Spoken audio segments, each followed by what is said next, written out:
A long, long time ago, God was going to have a huge banquet for all of his animal friends. They were to pass the word along so that everyone could attend, but No, not that story. I know that one already. It's too sad. then which one? I'll let you decide. I want to hear about what happened to the cat after. Oh yes, I know that one very well. Once upon a time, there was a very lonely cat. He was shunned by the other animals and thought to be cursed. Everyone was so frightened of his curse that they wanted to lock the cat up for the rest of his days. But in truth, each of the animals carried a curse of their own.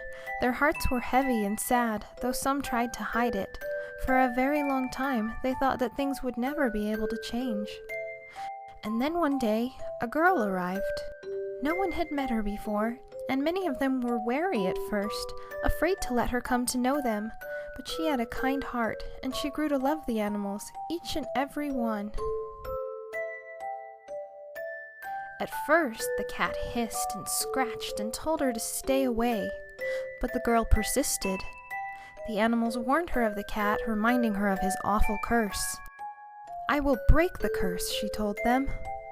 They laughed. Centuries had gone by and still no one had broken it. How would a frail little girl do such a thing? "Because I want to see the real you, not a curse. Everyone has a beautiful side, whether they can see it or not." The cat hesitated, tempted by her offer, but was slow to trust. "You can only free me if you break the curse upon my family first," he told her, shaking his head at the impossible task. But the girl was determined. She spent each day with the animals, the cat most of all. Even his angry face, the other animals noticed, didn't look quite so angry when the girl was near him.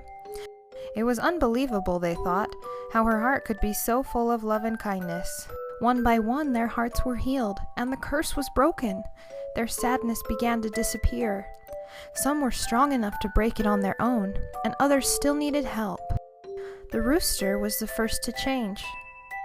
Next was the rabbit, energetic and sweet and so happy to be free. He was followed by the stubborn sheep, and the girl noticed that as she helped them, she too felt lighter. With the way their bright faces shone, it was easy to feel quite plain in comparison, but she wouldn't stop, and soon it was the snake with his beautiful scales and fine clothing, followed closely by the curious and apologetic monkey. Then the sweet and quiet little tiger. The girl was happy to help each of them, one by one, giving up all she had to break their curses. It wasn't long before the curse broke for the steadfast boar, who also cared deeply for the cat. The curses started breaking faster and faster. The horse was freed next, and then the ox. The dragon followed, freed from his heavy memories and the burdens he held. The sly and crafty dog came soon after, and finally the gentle rat, last of all the zodiac animals. "All the curses are broken," she told the cat happily. "You can finally be free too. I wish that I could celebrate with you, but I have nothing left to give. My clothes are worn out and plain. My face is so ordinary. I'm not fit to stand beside you, but seeing you happy is enough." "I want to see the real you," the cat told her. "Everyone has a beautiful side, whether they can see it or not, remember? Each piece of your heart you shared with others, every kind gesture and smile you gave away, it didn't disappear. I can still see it." The girl was speechless. The cat, who had once seemed so frightening, was as kind and handsome as a prince. And the girl found her happily ever after with him, the once cursed and monstrous cat who now saw her, not just for the princess she was, but for the true beauty hidden underneath.